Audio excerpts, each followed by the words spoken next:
کہ قرآن مقدس میں رب قدیر جل جلالہ نے ارشاد فرمایا وَذَكِّرْ فَإِنَّ الذِّكْرَى تَنفَعُ الْمُؤْمِنِينَ، اور نصیحت کرو کہ نصیحت ایمان والوں کو نفع پہنچاتی ہے۔ اگر نصیحت آپ کو نفع نہیں پہنچا رہی، یا نصیحت پر عمل کا جذبہ پیدا نہیں ہو رہا، یا نصیحت کے مطابق زندگی گزارنے کا حوصلہ آپ کے اندر پیدا نہیں ہو رہا، تو میں یہ کہنے میں حق بجانب رہوں گا کہ کسی حد تک ایمان کمزور ہو چکا ہے۔ اس لیے کہ میں کوئی اپنے گھر کی بات نہیں، جتنی بھی باتیں آپ کی سماعتوں کے حوالے کرنے کی کوشش کروں گا، وہ ساری باتیں یا تو قرآن سے ہوں گی یا انشاءاللہ حدیث سے ہوں گی، تاکہ آپ قرآن و احادیث کے ذریعے کی جانے والی نصیحتوں کو اپنے دل میں جگہ دے سکیں اور اپنی زندگی کو تبدیل کر سکیں۔ یہاں ایک بات میں آپ کی سماعتوں کے حوالے کر دوں کہ حضرت فضیل بن عیاض رحمۃ اللہ تعالی علیہ اپنے گھر سے ایک خطیب کے خطاب کو سننے کی غرض سے نکل رہے تھے، اور نکلنے سے پہلے اپنی والدہ سے انہوں نے عرض کیا کہ ماں، شہر میں ایک بہت بڑے خطیب تشریف لائے ہیں اور میں اس خطیب کے خطاب کو سننے کے لیے جا رہا ہوں۔ ماں نے برجستہ سوال پوچھا، بیٹے خطیب کا خطاب سن کر کیا کرو گے؟ کہا ماں، میں نے سنا ہے وہ بہت بڑے خطیب ہیں۔ تو ماں نے فرمایا بیٹے سنو، میں اس خطیب کے خطاب کو سننے سے پہلے تمہاری نیت کو درست کر دوں۔ بیٹا تم اس نیت سے تقریر سننے کے لیے جاؤ کہ جو کچھ اللہ اور اس کے رسول کی باتیں وہاں بتائی جائیں گی تم اس پر عمل کرو گے، ورنہ ہوگا یہ کہ جان کر کے بھی عمل نہ کرنے کا گناہ تمہارے سر پر مزید ہو جائے گا۔ تو میں گزارش کروں گا کہ آج یہ جمع غفیر جو یہاں پر موجود ہے، اپنا من بنائیں، اپنی سوچ بنائیں، اپنی فکر بنائیں کہ یہاں سے جو پیغام آپ کی سماعتوں کے حوالے کیا جائے گا، ان پیغام پر عمل بھی کرنا ہے اور اپنی زندگی کو اس کے سانچے میں ڈھالنے کی کوشش بھی کرنی ہے۔ میرے پیارے آقا صلی اللہ علیہ وسلم کے پیارے دیوانوں، قرآن مقدس میں رب قدیر جل جلالہ نے فرمایا وَكَذَلِكَ جَعَلْنَاكُمْ أُمَّةً وَسَطًا، اور یوں ہی ہے کہ ہم نے تم کو بہترین امت بنایا۔ میرے پیارے آقا صلی اللہ علیہ وسلم کے پیارے دیوانوں، اللہ کے رسول صلی اللہ علیہ وسلم کی یہ امت، جسے امت مصطفیٰ جان رحمت صلی اللہ علیہ وسلم کہا جاتا ہے، یہ سارے نبیوں کی امت میں سب سے افضل و اعلیٰ امت ہے، بہترین امت ہے، اور اس بہترین اور افضل و اعلیٰ امت کے ہونے کی خبر خود پروردگار جل جلالہ نے عطا فرمائی۔ میرے پیارے آقا صلی اللہ علیہ وسلم کے پیارے دیوانوں، وسط کے معنی درمیان کے ہوتے ہیں، اور یاد رکھیں جو درمیانی چیز ہوتی ہے وہ بڑی اہم ہوا کرتی ہے۔ اسی لیے آقا کریم صلی اللہ علیہ وسلم نے ارشاد فرمایا خیر الامور اوسطھا،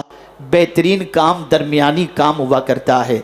آپ اندازہ لگائیں میرے پیارے آقا صلی اللہ علیہ وسلم کے پیارے دیوانوں، آج کا مسلمان تباہی اور بربادی کے دہانے پر جو پہنچا ہوا ہے، اس کے کئی اسباب میں سے ایک سبب یہ بھی ہے کہ مسلمان کہیں گیا تو بہت زیادہ گیا، کہیں رکا تو بہت زیادہ رک گیا، درمیان کے پہلو کی طرف اس نے توجہ نہیں دی۔ میں اس کے حوالے سے قرآنی بہت ساری آیتیں آپ کی سماعتوں کے حوالے آج کروں گا، تاکہ آج آپ یہاں سے اللہ اور اس کے رسول کے پیغام کو اس طریقے سے سینے میں اتار کر کے جائیں کہ جس کی وجہ سے آپ اس پر عمل کرنے کے بعد اپنی دنیا بھی سنوار لیں اور اپنی آخرت بھی سنوار لیں۔ آئیے میں آپ کو بتاؤں جو چیز درمیان میں ہوتی ہے اس کا مقام کتنا عرف و اعلیٰ ہوتا ہے۔ میرے پیارے آقا صلی اللہ علیہ وسلم کے پیارے دیوانوں، اپنی زندگی کے 3 ادوار کے حوالے سے غور کریں۔ شاید کہ بہت سارے تیسرے دور کے اندر داخل نہیں ہوئے اور بہت ساروں کا پہلا دور بھی گزر چکا ہے، لیکن اس وقت جس دور سے اتنا بڑا مجمع گزر رہا ہے وہ جوانی کا دور ہے۔ آپ دیکھیں انسان کی زندگی کے 3 دور ہوا کرتے ہیں، 3 ادوار ہوا کرتے ہیں، ایک بچپنا، ایک جوانی، ایک بڑھاپا۔ لیکن اب آپ دیکھیں بچپنے کی کیفیت کا اندازہ لگائیں اور بڑھاپے کی کیفیت کا اندازہ لگائیں، اور پھر جوانی کو دیکھیں تو یہ جوانی درمیانی ہماری عمر ہے، یہ جوانی درمیان میں آتی ہے، بچپن اور بڑھاپے کے درمیان جوانی ہے۔ اور یاد رکھیں اگر کسی نے اپنی جوانی سنوار لی اس نے اپنی زندگی سنوار لی، کسی نے اپنی جوانی برباد کر دی اس نے اپنی زندگی برباد کر دی۔ آقا کریم رؤوف الرحیم علیہ تحیت و تسلیم کے نزدیک جوانوں کا بڑا اونچا مقام ہے، جوانوں کا بڑا اونچا درجہ ہے، جوانوں کی بڑی اہمیت ہے۔ آج اگر ہم دیکھیں تو ہماری قوم کا جوان جس کی عمر کو تعلیمی کام کے اندر گزارنا چاہیے، تعمیری کام میں گزارنا چاہیے، فلاحی کام کے اندر گزارنا چاہیے، لیکن ہم دیکھتے ہیں کہ ہماری قوم کا جوان آج علمی اعتبار سے، اخلاقی اعتبار سے، ہر اعتبار سے اگر دیکھا جائے تو پسماندگی کا شکار نظر آتا ہے۔ آئیے جوانوں، میں تمہیں رسول اعظم صلی اللہ علیہ وسلم کے کچھ ارشادات جوانوں سے متعلق بتاؤں کہ جوان کی اہمیت اللہ کے رسول صلی اللہ علیہ وسلم نے کیا بیان فرمائی۔ میرے آقا صلی اللہ علیہ وسلم ارشاد فرماتے ہیں جو جوان صبح کے وقت عبادت کرتا ہے اس کا مقام اس بوڑھے کے بڑھاپے میں عبادت کرنے والے کے مقابلے میں ویسا ہی ہے جیسا رسولوں کا مقام امتیوں کے اوپر ہوا کرتا ہے۔ اے رسول اعظم صلی اللہ تعالی علیہ وسلم کے دیوانوں، جوانوں کی بڑی اہمیت ہے، جوانوں کی بڑی قدر و قیمت ہے۔ اور آج تاریخ اٹھا کر کے دیکھیں، جس قوم کا جوان سنبھل جاتا ہے اس قوم کے اندر انقلاب پیدا ہوتا ہے۔ یہی وہ عمر ہے جس عمر کے اندر اگر آپ نے علم انویسٹ کیا، جس عمر کے اندر آپ نے اخلاق اپنے سنوار لیے، جس عمر کے اندر آپ نے اپنی عادتیں سنوار لی، تو یاد رکھیں آپ کی نسلوں کی عادتیں بھی سنور جائیں گی اور ان کی زندگی میں بھی انقلاب پیدا ہوگا۔ میں آپ کو مثال کے ذریعے سمجھاؤں، جو ماں پڑھی لکھی ہوتی ہے، جو باپ پڑھا لکھا ہوتا ہے، انہوں نے اپنی جوانی تعلیم میں گزاری ہوتی ہے، اخلاق سنوارنے کے اندر گزاری ہوتی ہے، عبادت و ریاضت میں گزاری ہوتی ہے، وہ کبھی نہیں چاہیں گے کہ ان کی نسل جو ہے جاہل رہ جائے، ان کی نسل آوارہ گردی کی شکار ہو جائے، بلکہ ماں بھی محنت کرتی ہے، باپ بھی محنت کرتا ہے، کبھی اخلاق منتقل کیے جاتے ہیں، کبھی عادتیں منتقل کی جاتی ہیں،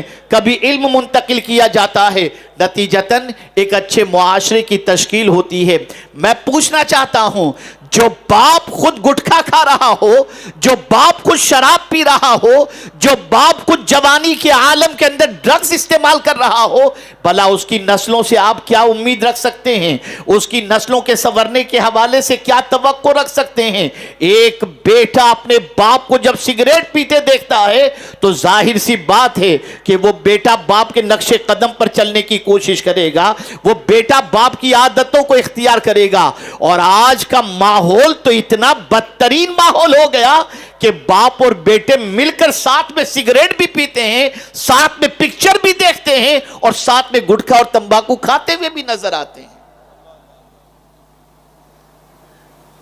درمیانی عمر ہے جوانی، یہ بہت اہم عمر ہے، چاہے وہ بچے کی ہو یا بچی کی۔ نوجوان بچہ سنور جائے تو معاشرہ سنور جاتا ہے، نوجوان بچی سنور جائے تو ماحول سنور جایا کرتا ہے۔ اے رسول اعظم صلی اللہ تعالی علیہ وسلم کے دیوانوں، آج پوری دنیا نوجوانوں کو اٹریکٹ کر رہی ہے۔ جتنے بھی آپ کو ایڈ ملیں گی وہ سب نوجوانوں سے متعلق ملے گی، کپڑوں سے لے کر، پرفیوم سے لے کر اور کاسمیٹک سے لے کر ہر چیز کے بارے میں جوان کو متاثر کرنے والی چیزیں آپ کو ملیں گی۔ آپ اسی طریقے سے دیکھیں، اور یانیت اور بے حیائی اور بے حجابی یہ بھی اسی لیے ہے تاکہ اس سے جوان متاثر ہو، اور متاثر ہونے کے بعد وہ اپنی دنیا بھی برباد کر بیٹھے اور آخرت بھی برباد کر بیٹھے۔ میں بہت سارے ایسے جوانوں کو جانتا ہوں جن کی ماں نے اور باپ نے بڑے اپنے بچے کے لیے سپنے دیکھے تھے، اور وہ بچہ ایس ایس سی تک اچھے پرسنٹیج سے کامیاب بھی ہوتا ہے، لیکن اس کے بعد جب کالج کے زینے پر قدم رکھتا ہے اور لڑکیوں سے سابقہ پڑھتا ہے تو ساری چیزیں فراموش کر دیتا ہے، اور عیاشی کے دلدل میں ڈوب جانے کے بعد، آوارگی کا شکار ہونے کے بعد ماں کے سپنے بھی برباد اور باپ کے سپنے بھی برباد کرتا ہوا دکھائی دیتا ہے۔ جوان بہت اہم سرمایہ ہے. جس قوم کا جوان سنور جائے وہ قوم سنور جایا کرتی ہے. جس قوم کا جوان پاکیزہ بن جائے وہ قوم پاک سوچ کی حامل بن جاتی ہے. میرے پیارے آقا صلی اللہ علیہ وسلم کے پیارے دیوانوں، اللہ عز و جل جوانوں کے بارے میں فرماتا ہے. رسول اعظم صلی اللہ علیہ وسلم نے فرمایا کہ اللہ ارشاد فرماتا ہے، جو نوجوان ایمان پر راضی ہو گیا، تقدیر پر راضی ہو گیا اور میری دی ہوئی روزی پر قناعت کرتے ہوئے اس سے راضی ہو گیا اور خواہشات نفسانی پر کنٹرول، میری خواہش میری رضا کی خاطر کیا، اللہ عز و جل ارشاد فرماتا ہے اس نوجوان کا مقام میرے نزدیک فرشتوں جیسا ہے. فرشتوں جیسا ہے. یقیناً آوارگی دعوت دے رہی ہے، عیاشی دعوت دے رہی ہے، بد کرداری دعوت دے رہی ہے، لیکن تھوڑا سا سوچو، یہ بد کرداری کے اگر شکار ہو گئے، نفسانی خواہشات کے شکار ہو گئے، اس سے نہ بچے تو میرے پیارے آقا صلی اللہ علیہ وسلم کے پیارے دیوانوں، کیریئر تباہ ہو جائے گا، زندگی برباد ہو جائے گی، اور اگر بچ گئے تو مولا بھی راضی ہوگا. اور مولا اتنا اونچا درجہ عطا فرماتا ہے کہ اللہ عز و جل ارشاد فرماتا ہے کہ میرے نزدیک وہ فرشتوں کے مانند ہے. آج ذرا نوجوانوں کو تلاش کر لو، نوجوانوں کی زندگیوں کے اندر جھانک کر کے دیکھا جائے تو ہمارے جوان کہاں جا رہے ہیں، کس طرف جا رہے ہیں. اور تاریخ اٹھا کر نوجوانوں کی زندگی کا جائزہ لو. یہ غزوہ احد ہے. رسول اعظم صلی اللہ علیہ وسلم کے رخ زیبا کو دشمنوں نے زخمی کر دیا اور آقا کریم صلی اللہ علیہ وسلم کے چہرے مبارک سے لہو نکلنے لگا.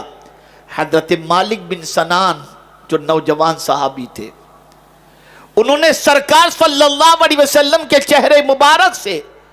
جب لہو کو نکلتے دیکھا فوراً اپنا منہ ادھر لے گئے اور سرکار صلی اللہ علیہ وسلم کے منہ مبارک سے چہرے مبارک سے نکلنے والے خون کو انہوں نے چوس لیا. اور جب چوس لیا تو اب خیال پیدا ہوا، اس نوجوان صحابی کے دل میں خیال پیدا ہوا، کیا کروں اس خون کو؟ اگر زمین پر پھینکوں گا تو مصطفیٰ پیارے کے خون پر کسی کا پیر پڑ جائے گا تو میرے آقا کی خون کی بے ادبی ہو جائے گی. اس موقع پر انہوں نے وہ خون چوس لیا اور پی گئے، پورا خون پی گئے. مصطفیٰ جان رحمت صلی اللہ علیہ وسلم کو جب اس چیز کی خبر ملی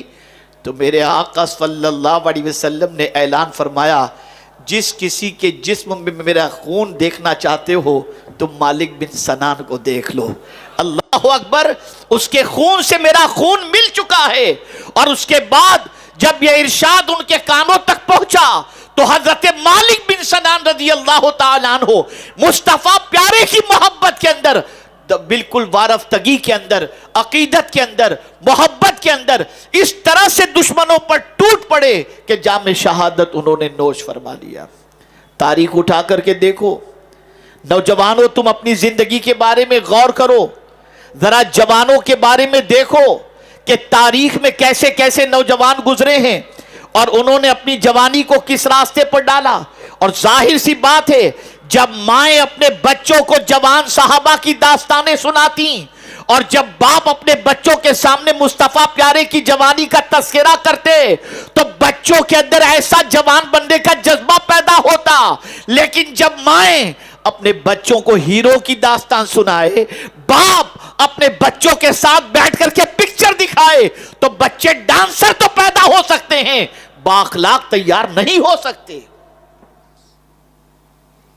اتنا بڑا مسلم علاقہ، مانا ہوا علاقہ، اکثریتی علاقہ، بڑی تعداد میں بسنے والے یہاں کے مسلمان، ذرا اپنی آئیڈنٹیٹی دیکھو، ذرا اپنی پہچان دیکھو. میں نے ابھی سید علی بھائی صاحب قبلہ کے ساتھ تھوڑی دیر ہم بیٹھے ہوئے تھے تو میں نے اپنی ایک چھوٹی سی فکر پیش کی. میں نے کہا یہ ممبرا اور نیو ممبئی دونوں کو دیکھ لو, دونوں کا وجود عمل میں آیا ہے, کوئی زیادہ فاصلہ نہیں ہے دونوں کا. جب نیو ممبئی بنا اسی کے قریب قریب ممبرا اور کوسا بنا, یا ممبرا یا کوسا بنا اس کے بعد نیو ممبئی بنا. لیکن پوری ذمہ داری کے ساتھ کہتا ہوں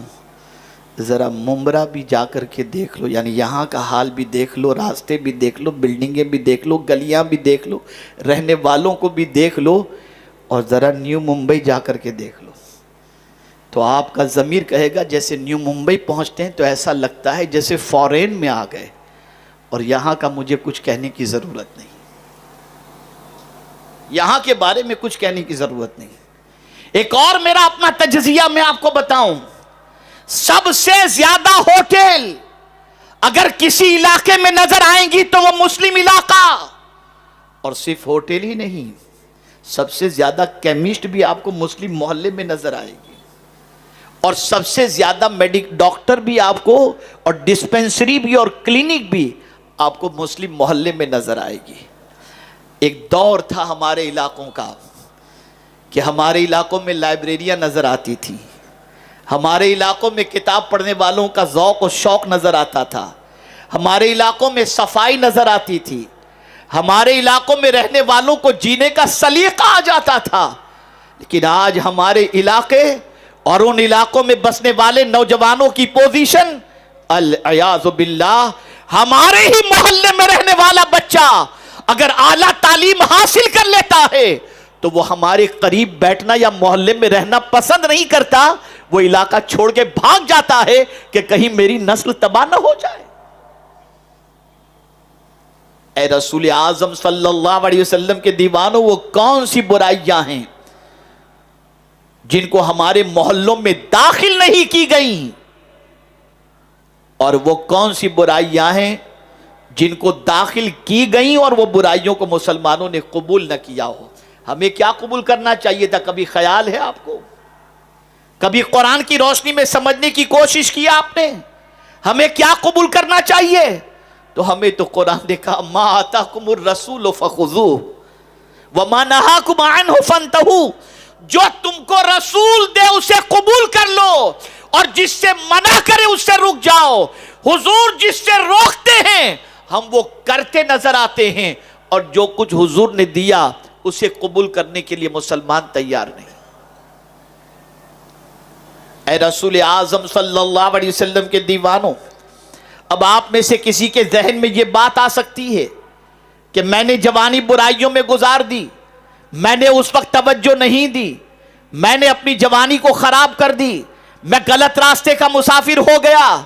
اور میرے دامن پر گناہوں کے بہت سارے دھبے لگ گئے.